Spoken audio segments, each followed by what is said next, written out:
Hello बच्चों, आप सभी का स्वागत है अपने आरएस कोचिंग सेंटर चैनल में। और आज हम करेंगे सेकंड पार्ट संघवाद का, जो कि अधूरा छोड़ दिया गया था। पार्ट 1 आपने देख लिया होगा। आज पढ़ेंगे पार्ट 2 फेडरलिज्म, भारत में संघवाद। चलिए बेटा, करते हैं क्लास को प्रारंभ। आपके पेपर की तैयारी अब हमारी जिम्मेदारी।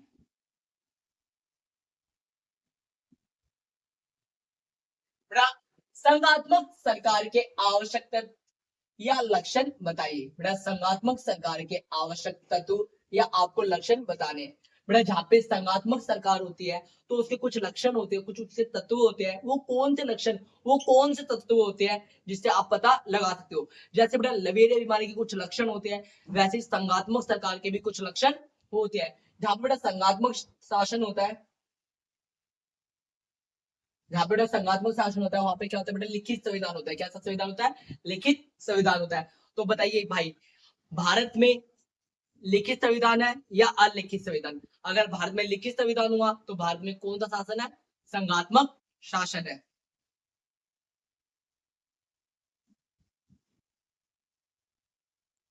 शक्तियों का विभाजन।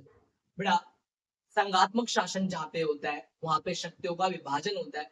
सरकार के अंग कार्य कुशलता के अनुसार कार्य कर सके और एक दूसरे के कार्य क्षेत्र में हस्तक्षेप ना करे, इसीलिए बेटा शक्तियों का विभाजन कर दिया जाता है। बेटा, कितनी सूचियों में किया गया शक्तियों का विभाजन? 3 सूचियों में। भारत में संघ सूची, राज्य सूची और समवर्ती सूची। और बाद में एक सूची और बनाएंगे जिसका नाम है अवशिष्ट शक्तियां, जिनमें क्या है बेटा, शक्तियों का विभाजन किया गया है।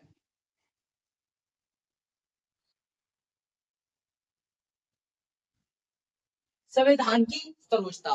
बेटा, जहाँ पे संघात्मक सरकार शासन होता है वहां पर बेटा संविधान की सर्वोच्चता होती है। संविधान से ऊपर कोई नहीं, सब संविधान के अधीन और संविधान के अंदर रह के, दायरे में रहकर क्या करते हैं, कार्य करते हैं। संविधान से ऊपर कोई नहीं होता। ये बेटा संघात्मक सरकार के क्या है बेटा, लक्षण है।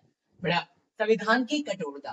बेटा, संविधान में संशोधन करना कोई आसान कार्य नहीं होता संघात्मक सरकार में। यहाँ पे संविधान के अंदर बदलाव करने के लिए एक विशेष लंबी प्रक्रिया होती है, जिसके द्वारा ही क्या है, संविधान के अंदर संशोधन किया जा सकता है। और बेटा आर्टिकल 368 के द्वारा संविधान में संशोधन किया जाता है।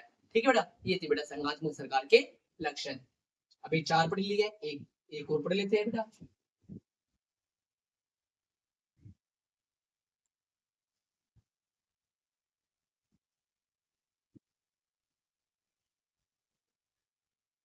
स्वतंत्र न्यायपालिका।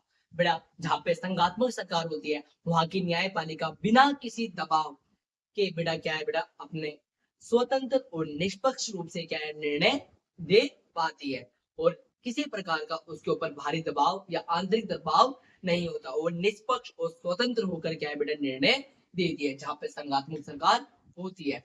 और बेटा द्विसदनीय विधान मंडल, जहाँ पे बेटा संघात्मक सरकार होती है वहां पे द्विसदनीय विधान मंडल होता है। जैसे बेटा भारत की संसद है, उसके कितने सदन है? 2 सदन है। एक सदन लोकसभा, एक सदन उच्च सदन।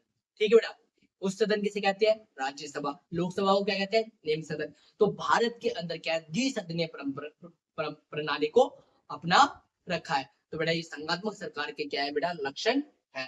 बेटा पेपर के अंदर आप चाहते हो आपको अच्छी तरह नंबर मिले तो निष्कर्ष लिखना ना भूले। ठीक है बेटा, संघात्मक सरकार ऐसी प्रणाली है जिसमें सत्ता और कार्यों का बंटवारा केंद्र और राज्यों के बीच संतुलन के साथ होता है। इससे शासन प्रणाली अधिक संगठित, न्यायपूर्ण और क्षेत्रीय आवश्यकताओं के अनुसार बनती है। ठीक है बेटा, पेपर के अंदर आपको फुल टू फुल मार्क्स चाहिए तो आप ऐसे ही लिख के आइए। और अगर आप चाहते हो कि आपको हैंड रिटन नोट्स प्रोवाइड करवा दी जाए पीडीएफ फॉर्म में, तो डिस्क्रिप्शन में आपको नंबर दिया गया है। आप डिस्क्रिप्शन में दिए गए नंबर पे क्या कर लीजिए, कांटेक्ट कर लीजिए। अगर आप डिस्क्रिप्शन से आपको नंबर नहीं मिल रहा है तो यहाँ पे नंबर लिख देते हैं।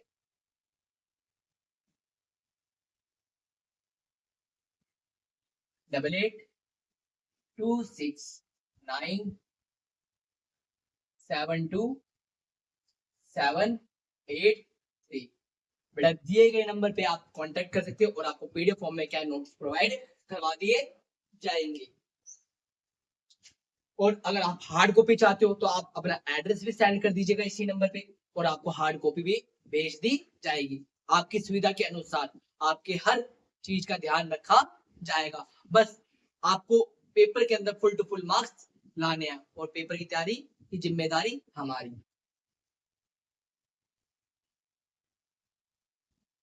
भारतीय संघीय व्यवस्था की एकात्मक विशेषता बताइए। भारत में शक्तिशाली एकात्मक शासन के साथ संघवाद की स्थापना की गई तथा व्याख्या कीजिए। भारतीय संविधान बनावट में संघात्मक है परंतु भाव में एकात्मक है। बेटा भारत की आत्मा तो संघात्मक है किंतु ये इसका झुकाव एकात्मा की ओर है। तो बेटा एकात्मक क्या होता है, बेटा संघात्मक क्या होता है? बेटा संघात्मक में क्या है, शक्तियों का विभाजन होता है। और शक्तियों का विभाजन क्या है बेटा, सभी राज्य स्तर की सरकारें होती है, जितने भी स्तर की सरकारें होती है उनको बराबर बराबर दर्जा दिया जाता है। पर बेटा एकात्मक में क्या होता है, एक ही सरकार होगी और सारी शक्ति उसी के अंडर होती है, केंद्र सरकार। तो बेटा भारत के अंदर किन परिस्थितियों में संघात्मक शासन की जगह हम एकात्मक रूप धारण कर लेते हैं? चलिए बेटा चर्चा करते हैं क्यों भारत संघात्मक होते हुए भी एकात्मक है, वो कौन कौन से लक्षण है, एक एक लक्षण के ऊपर बात करते हैं।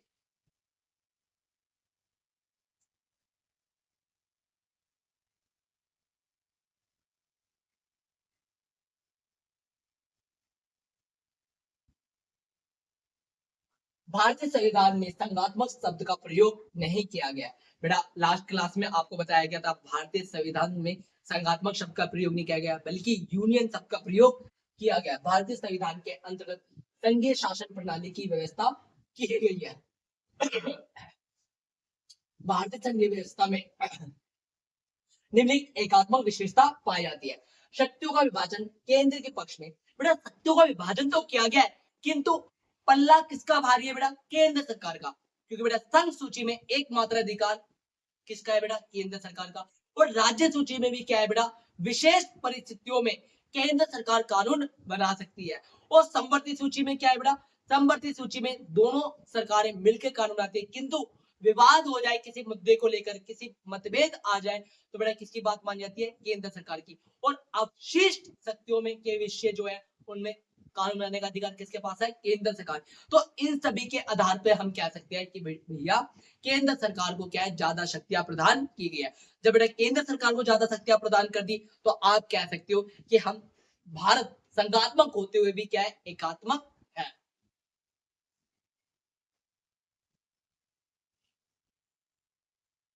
राज्य सूची का केंद्र पर हस्तक्षेप मैंने बताई दिया बेटा, विशेष परिस्थितियों में राज्य सूची में भी क्या है, केंद्र सरकार हस्तक्षेप कर सकती है। संघ से अलग होने का अधिकार नहीं। बेटा भारत के किसी भी राज्य को संघ से अलग होने का अधिकार नहीं है, ठीक है बेटा। और जहां पे संघात्मक होते हैं वहां पे राज्यों को स्वायत्ता होती है कि भाई वो संघ से अलग होना चाहे अलग हो सकते हैं, किंतु भारतीय परिदृश्य को ध्यान में रखते हुए इस चीज की व्यवस्था नहीं की गई है। और क्योंकि बेटा लक्षण कहाँ पे होता है, बेटा एकात्मक में होता है, इसीलिए हम कह सकते हैं कि भारत संघात्मक होते हुए भी एकात्मक की ओर है। नेक्स्ट पॉइंट पे चलते बेटा, एकरी नागरिकता। बेटा जहाँ पे संघात्मक शासन होता है वहां पे दोहरी नागरिकता होती है। क्या होती है बेटा, दोहरी नागरिकता होती है, किंतु भारत के अंदर क्या है बेटा, एकरी नागरिकता को अपनाया गया है। बेटा एकात्मक सरकार में ऐसा होता है कि वहां पर एकरी नागरिकता होती है। एकरी न्याय व्यवस्था। बेटा भारत के अंदर न्यायपालिका का एक ही चरण है और कोई भी 3 चरण 5 चरण नहीं है। देश के सभी न्यायालय सर्वोच्च न्यायालय के अधीन कार्य करते हैं। राज्यों की अलग अलग न्याय व्यवस्था नहीं है, हर राज्य की अलग अलग न्याय व्यवस्था नहीं है, किंतु हर राज्य का अपना हाई कोर्ट है, किंतु वो किसके अधीन रह के कार्य करते हैं बेटा, सर्वोच्च न्यायालय के अधीन रह के कार्य करते हैं। और सभी बच्चे कमेंट करके बताएंगे कि वर्तमान में कितने हाई कोर्ट हैं, और जो 25वां हाई कोर्ट बना था बेटा वो कौन सा था। संकट काल में एकात्मक। बेटा आपातकाल की स्थिति में क्या होता है बेटा, आपातकाल की स्थिति में मौलिक अधिकारों को क्या है बेटा, छीन लिया जाता है, और एकमात्र क्या है बेटा, किसका कार्य होता है बेटा, केंद्र सरकार के हाथ में सारी शक्ति आ जाती है। सारी बागडोर किसके हाथ में आती है बेटा, केंद्र सरकार के हाथ में आ जाती है। पर कुछ मौलिक अधिकारों का आपातकाल के अंदर भी हनन नहीं किया जा सकता है। आप कमेंट करके बताएं वो कौन से मौलिक अधिकार है, वो कौन सा अनुच्छेद है जो आपातकाल में भी क्या छीने नहीं जा सकते। चलिए बेटा, बड़ा निष्कर्ष अवश्य लिखिए। और अगर आप एसएस लेना चाहें तो आप एसएस ले सकते हैं, और अगर आप पीडीएफ फॉर्म में नोट्स चाहें तो आप पीडीएफ फॉर्म में नोट्स ले सकते हैं। ठीक है बेटा, जो आपको ठीक लगे उसके अनुसार आप कर सकते हैं। ज्यादा स्वायत्ता पाने की चाह में प्रदेशों ने कौन कौन सी मांग की है? बेटा जो राज्य है वो क्या स्वायत्ता की मांग करते हैं। स्वायत्ता का अर्थ क्या है बेटा? स्वायत्ता का मतलब है हमारे अधिकार को बढ़ा दो, हमारे कार्य में कम से कम इंटरफियर करो। बेटा किससे बोल रहे हैं राज्य सरकारें कि हमारे कार्य में कम से कम इंटरफेयर करो? बेटा केंद्र सरकार से।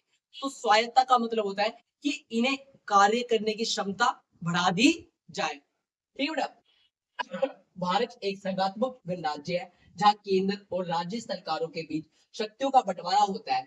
समय समय पर राज्यों ने अधिक स्वायत्ता की मांग की है ताकि वह अपने क्षेत्रीय हितों की बेहतर तरीके से रक्षा कर सके। ज्यादा स्वायत्ता पाने हेतु प्रदेशों ने निम्नलिखित मांग उठाई है। बेटा देखते हैं कौन कौन सी इन्होंने मांग उठाई है। नदी जल बंटवारे की मांग। कई राज्यों ने अंतरराज्यीय नदियों के जल के न्याय संगत बंटवारे की मांग की है, जैसे कावेरी जल विवाद कर्नाटक और तमिलनाडु के बीच है। राज्यों को अपने कृषि और घरेलू उपयोग के लिए उचित जल का होना जरूरी है। बेटा काफी राज्य भारत के ऐसे हैं जहाँ पे नदी के जल को लेकर क्या है बेटा विवाद है, तो इसको बेटा ठीक प्रकार से सुलझाया जा सके। उनको बेटा अपने उपयोग के लिए अधिक जल चाहिए, कृषि के लिए और अन्य कार्यों के लिए। तो बेटा ये जल को लेके क्या करते हैं, मांग करते हैं कि हमें अधिक स्वायत्ता दी जानी चाहिए। सीमा विवाद एवं नए राज्यों की मांग। राज्यों के बीच सीमाओं को लेकर कई बार विवाद उत्पन्न हुए हैं, जैसे महाराष्ट्र और कर्नाटक के बीच बैलगांव विवाद। साथ ही कुछ क्षेत्रों ने अपनी सांस्कृतिक या भाषाई पहचान के आधार पर अलग राज्य की मांग की है, जैसे तेलंगाना। बेटा भारत के बहुत सारे राज्य हैं, अपनी पहचान के लिए क्या है बेटा अलग राज्य की मांग कहते हैं करते हैं। जैसे बेटा पंजाब के अंदर कुछ उग्रवादी है जो क्या है बेटा खालिस्तान की मांग करते हैं। ठीक है बेटा, संसाधनों पर अधिकार। राज्यों ने यह भी कहा है कि खनिज वन जल और अन्य प्राकृतिक संसाधनों पर पहला अधिकार उनका होना चाहिए, क्योंकि ये संसाधन उनके भूभाग में है और उनके लोगों के लिए आवश्यक है। बेटा असम है, असम में क्या है बेटा तेल निकलता है। राजस्थान में क्या है बेटा तेल निकलता है। तो बेटा इनका ऐसा मानना है कि जो ये बहुमूल्य संसाधन है ये हमारे भूमि से निकला है, इस पर पहला अधिकार हमारा होना चाहिए, फिर बाद में केंद्र का होना चाहिए। तो इस संसाधन का उपयोग हमारे विकास के लिए, हमारे देश राज्य के जो भी नागरिक है, जो भी वासी है, उनके हितों के लिए होना चाहिए। आर्थिक और वित्तीय स्वतंत्रता की मांग। बेटा राज्य काफी समय गरीबी से जूझ रहे होते हैं और अपने राज्य में अपने निवासियों को परियोजना लागू करना चाहते हैं, किंतु उनके पास आर्थिक धन का अभाव होने के कारण क्या है वो परियोजनाओं को लागू नहीं कर पाते और अपने राज्य में बेहतर कार्य नहीं कर पाते। इसीलिए बेटा समय समय पर राज्यों ने अधिक धन की और अधिक वित्त की क्या की है, मांग की है। और बेटा निष्कर्ष लिखना ना भूले, और आप एसएस लेना चाहें तो आप एसएस ले सकते हैं। नेक्स्ट क्वेश्चन बेटा, बहुत से राज्य राज्यपाल की भूमिका को लेकर खुश क्यों नहीं है? बेटा बहुत से राज्य ऐसे हैं, जैसे बेटा कुछ समय पहले दिल्ली के अंदर भी यही स्थिति थी कि पहले आम आदमी पार्टी की सरकार थी और राज्यपाल और आम आदमी पार्टी की सरकार में संबंध क्या थे, अच्छे नहीं थे। आए दिन क्या बेटा इनके बीच में मनमुटाव चलता रहता है। वैसे ही बेटा भारत के बहुत सारे राज्य ऐसे हैं जिनके बीच में राज्यपाल और राज्य सरकार के बीच में संबंध अच्छे नहीं है। क्यों अच्छे नहीं है, चलिए बात करते हैं। राज्यपाल राज्य का प्रमुख है पर उसकी नियुक्ति केंद्र करती है। अब बेटा जिसकी नियुक्ति केंद्र ने की है तो वो किसके प्रति वफादार होगा, केंद्र के लिए। बेटा किसका एजेंट है ये, केंद्र का। तो बेटा किसकी हमें यहाँ मिलाएगा, केंद्र की।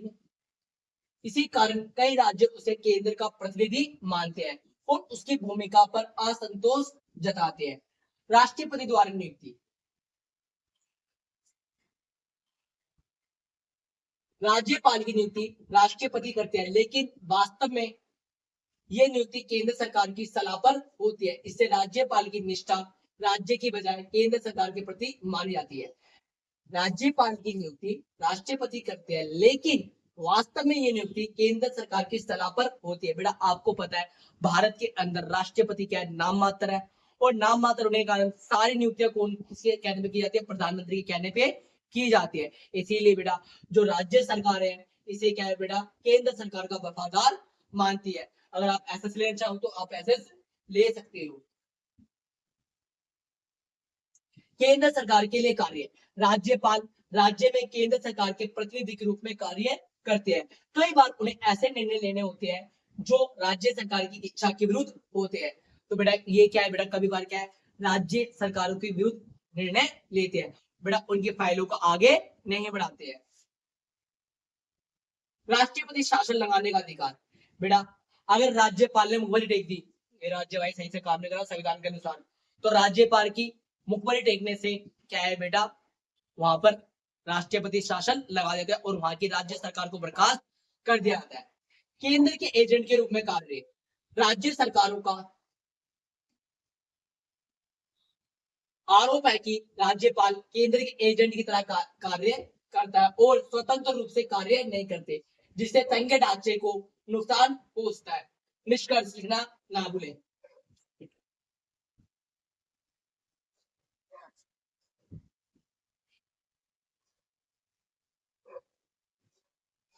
राज्य और केंद्र संबंध के बारे में बताइए। बेटा राज्य सरकार और केंद्र सरकार में किस प्रकार के संबंध है। सबसे पहले बात करते हैं राज्य समय समय पर केंद्र सरकार और अधिक अधिकारों व स्वायत्ता की मांग करते रहते हैं, जो निम्न रूपों में है। वित्तीय सहायता, राज्यों के आय के साधन सीमित है और संसाधनों पर नियंत्रण भी सीमित ही है। अतः राज्य सरकार आय के मामलों में और अधिक स्वायत्ता की मांग करती है। जो बेटा राज्य सरकार है वो क्या है बेटा, इनके पास अधिक स्वायत्ता नहीं है। क्या नहीं बेटा, अधिक स्वायत्ता नहीं है, इसीलिए बेटा समय समय पर क्या है बेटा, अधिक धन की मांग करते हैं। प्रशासनिक स्वायत्ता, राज्य सरकार दैनिक प्रशासन के मामलों में और अधिक स्वायत्ता चाहते हैं और राज्य केंद्र सरकार से और अधिकार व शक्तियां चाहते हैं।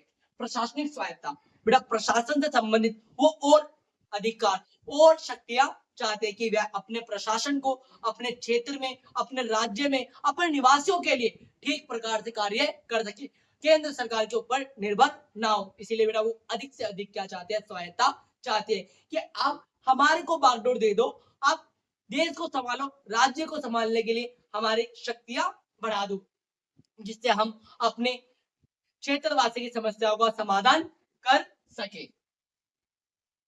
सांस्कृतिक और भाषाई मुद्दे, काफी राज्य हिंदी भाषा का विरोध करते हैं तथा उनके राज्य में प्रचलित भाषा या स्थानीय को ही प्रोत्साहन देते हैं। बेटा अभी आपको पता है रिसेंट में साउथ के अंदर कुछ ऐसे राज्य हैं जहां पर हिंदी बोलने के कारण उनको क्या सम्मान देने से मना कर दिया गया, क्योंकि बेटा दक्षिण के जो राज्य है वो हिंदी भाषा को क्या है अपने ऊपर थोपना मानते हैं। तो बेटा ऐसे राज्य क्या कहते हैं, हमारी भाषा को प्रमोट किया जाए हमारे राज्य के अंदर।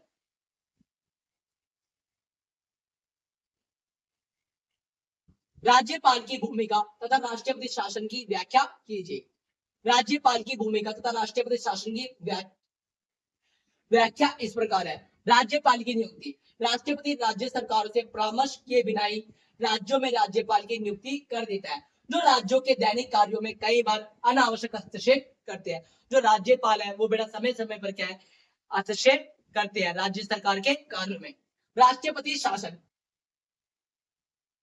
बेटा केंद्र सरकार राज्यपाल पर दबाव डालकर राज्यों में अनुच्छेद 356 के माध्यम से अनुचित राष्ट्रपति शासन लगा दिया जाता है।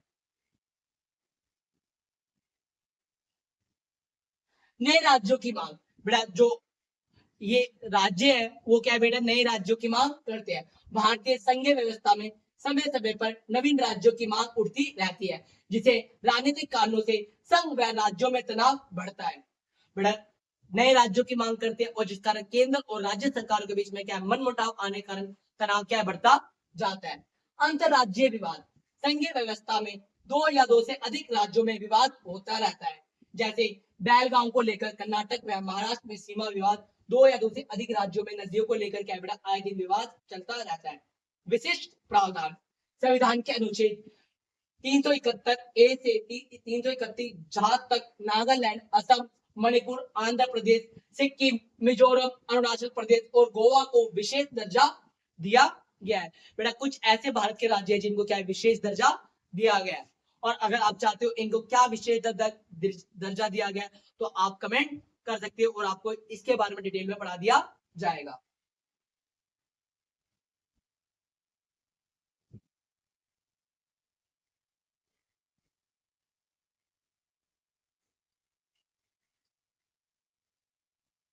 हो गया। राज्य विधानसभा को भंग करने की शक्ति। बेटा राज्य विधानसभा को भंग करने की शक्ति किसके पास है, राज्यपाल के पास। अंतरराज्यीय विवादों को सुलझाने की शक्ति किसके पास है, बेटा अंतरराज्य। किसी भी दो या दो से अधिक राज्यों में कोई विवाद हो गया तो उसको सुलझाने की शक्ति किसके पास है, सुप्रीम कोर्ट। भारतीय संविधान में संघवाद के लिए किस शब्द का प्रयोग किया गया है, राज्यों का संघ। बेटा एक एक नंबर के क्वेश्चन जो कभी ना कभी पीवाईक्यू पेपर में आए हैं वो सभी क्वेश्चन डाले गए हैं। कृपया करके ध्यान से इस वीडियो को देखिए और अपने दोस्तों तक शेयर कर दीजिए।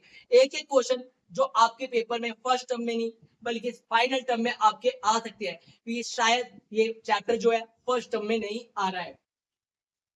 संघवाद का अर्थ, संघवाद से आशय संगठित रहने के विचार से है।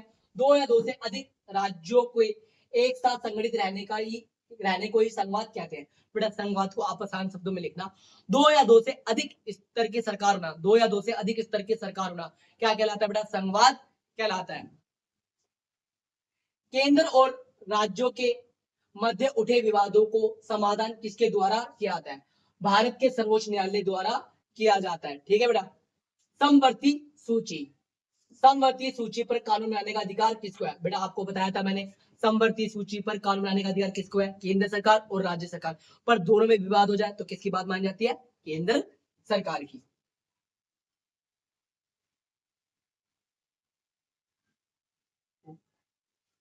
मैसूर तथा मद्रास को किस राज्य में विलय किया गया, बेटा मैसूर और मद्रास, मैसूर को कर्नाटक में और मद्रास को बेटा किसमें मिला दिया गया था, तमिलनाडु में। संघवाद से भारत की विविधता में एकता किस प्रकार सहायक हुई है, केंद्र तथा राज्य सरकारों को अपना क्षेत्राधिकार। बेटा इससे क्या है, केंद्र सरकार और राज्य सरकारों का क्षेत्राधिकार निर्धारित कर दिया गया है। अनुच्छेद 1 में क्या बताया गया है, भारत राज्यों और केंद्र प्रशासित राज्यों का एक संघ है, ये अनुच्छेद 1 में बताया गया है। शक्ति विभाजन का क्या अर्थ है, बेटा शक्ति विभाजन का क्या अर्थ है, शक्ति विभाजन का अर्थ कार्यपालिका की शक्तियों का बंटवारा अधिकार क्षेत्र है। संघ राज्य समवर्ती सूची में अपने विषय जिसे केंद्र तथा राज्य सरकार बनाते हैं। बेटा शक्ति विभाजन का अर्थ क्या है, शक्तियों का विभाजन कर देना। और कितनी सूची में किया गया है, 3 सूचियों में किया गया है, केंद्र सूची, राज्य सूची, समवर्ती सूची। अवशिष्ट शक्तियां कौन सी थी, विषय जिनका उल्लेख किसी सूची में नहीं दिया गया, बेटा वो विषय जो तीनों सूचियों से परे रहे, तो बेटा उनको किन सूची में डाल दिया जाता है, बेटा अवशिष्ट शक्तियों में डाल दिया जाता है। जैसे बेटा साइबर क्राइम। राज्य स्वायत्ता की मांग किस आधार पर करते हैं, राज्य स्वायत्ता की मांग भाषा, आय, वित्तीय शक्ति और प्रशासकीय शक्ति के आधार पे करते हैं। ये बेटा अभी आपको लॉन्ग क्वेश्चन के रूप में पढ़ाया था। चलिए बेटा नेक्स्ट, सरकारी आयोग। बेटा पेपर के दृष्टिकोण से क्वेश्चन अत्यंत महत्वपूर्ण है, कृपया करके ध्यान से इसको समझे। सरकारी आयोग में मुख्य प्रावधान क्या रखा गया, सरकारी आयोग ने केंद्र राज्य संबंधों को मजबूत करने और शक्तियों के अधिक संतुलन वितरण की सिफारिश की। बेटा केंद्र और राज्य सरकारों के संबंध अच्छे हो और इनकी शक्तियों के और इनके कार्य क्षेत्रों को निर्धारित किया जाए, ये कार्य बेटा किसका था, सरकारी आयोग का था। अंतरराज्यीय विवादों के 2 उदाहरण दीजिए, बेटा सीमा विवाद, जल विवाद, ये सारे के सारे क्या है बेटा, अंतरराज्यीय विवाद है। सरकारी आयोग कब व किसके द्वारा गठित किया गया था, सरकारी आयोग जो था बेटा 1983 में सर्वोच्च न्यायालय से सेवानिवृत्त न्यायाधीश न्यायमूर्ति राजेंद्र सिंह सरकारिया द्वारा गठित किया गया था। बेटा सर्वोच्च न्यायालय के क्या थे, बेटा मुख्य न्यायाधीश रह चुके थे। और बेटा इसी के साथ आपका चैप्टर होता है खत्म और आप चाहते हो कि इसी प्रकार से आपको समय समय पर वीडियो मिलती रहे, तो चैनल को सब्सक्राइब करें एनएस कोचिंग सेंटर, और वीडियो को लाइक करें और सभी को शेयर करें एनएस कोचिंग सेंटर।